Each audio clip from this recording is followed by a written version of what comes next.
अस्सलाम वालेकुम, मैं हूँ नासरा इकराम एडवोकेट और आप देख रहे हैं law and learning with Nashra Ikram YouTube channel. Dear viewers, आज की वीडियो में मैं आपको इंटरनेट, सर्च इंजन और वेब ब्राउज़र के बारे में बताऊंगी।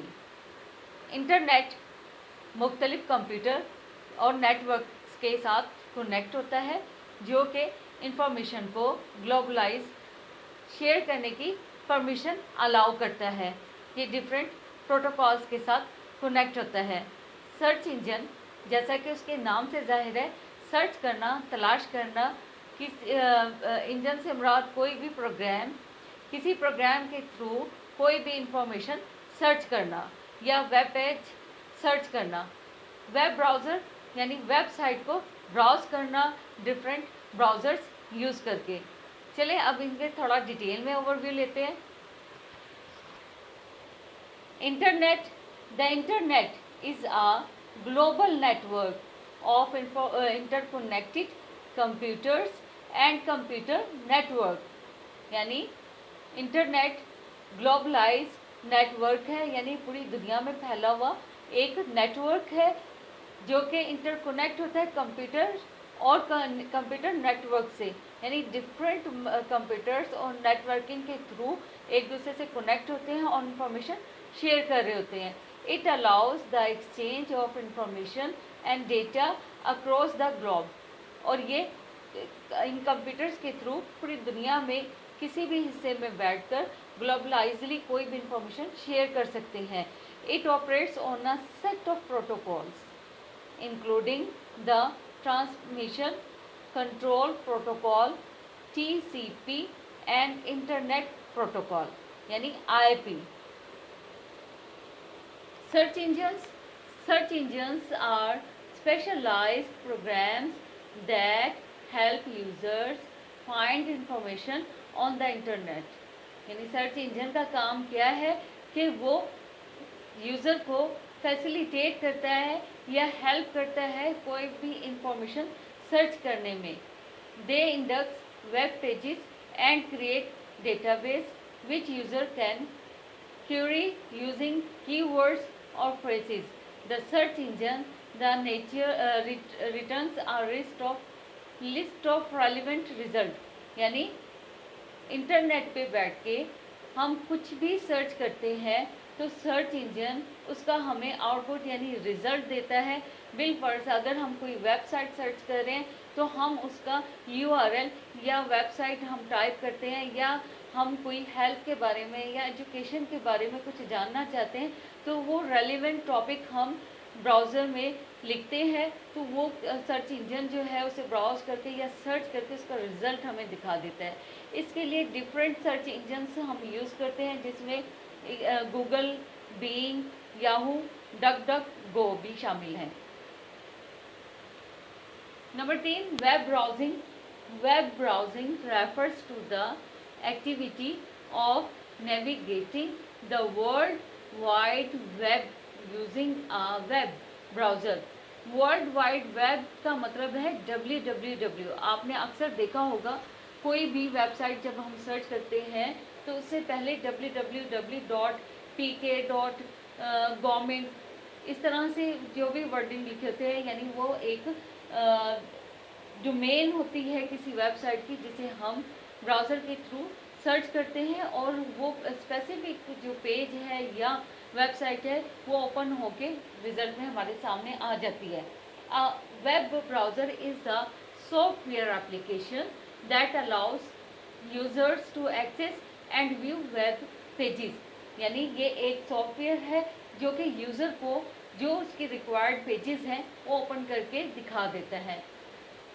कॉमन वेब ब्राउज़र्स में है Google, Chrome, Mozilla Firefox, Apple safari, Microsoft Edge और ओपेरा।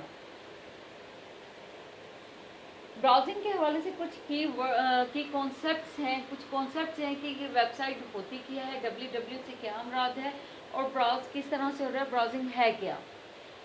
नंबर 1 की कॉन्सेप्ट में नंबर 1 आ जाता है URL, uniform resource locator.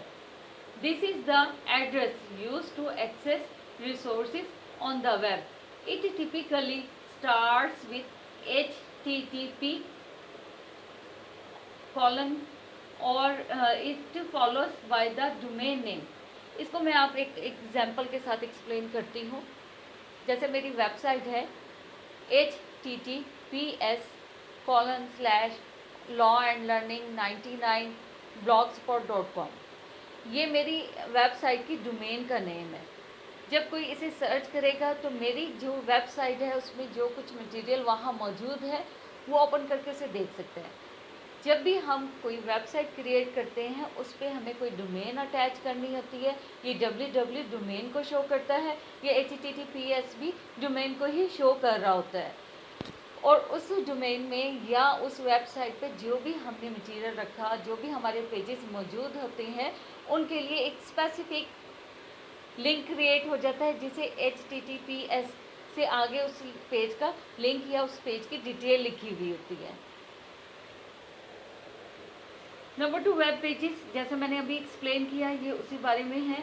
These are documents formulated in HTML hypertext markup language that can contain text, images, videos and other multimedia elements. Web pages are the building blocks of the World Wide Web.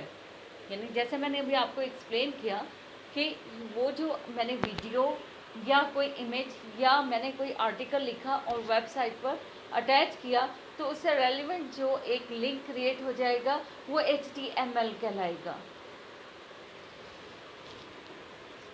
फिर आ जाता है hyperlinks. These are clickable elements on a web page that. जी, अब बात करते हैं web standards की. Guidelines and specifications set by organizations like World Wide Web Consortium W3C to ensure consistency and compatibility. यानी ये वेब स्टैंडर्ड्स को रखा जाता है कि क्या इसका स्टैंडर्ड होगा. उसमें एग्जाम्पल आगे W3C की, और जो इंश्योर कराता है कि कैपेबिलिटी है इस वेबसाइट में, कोई ऑथेंटिकेशन है और उसकी कैपेबिलिटी क्या है. फिर आ जाता है web security. Practices and technologies aimed at protecting users and their data while the browse the internet.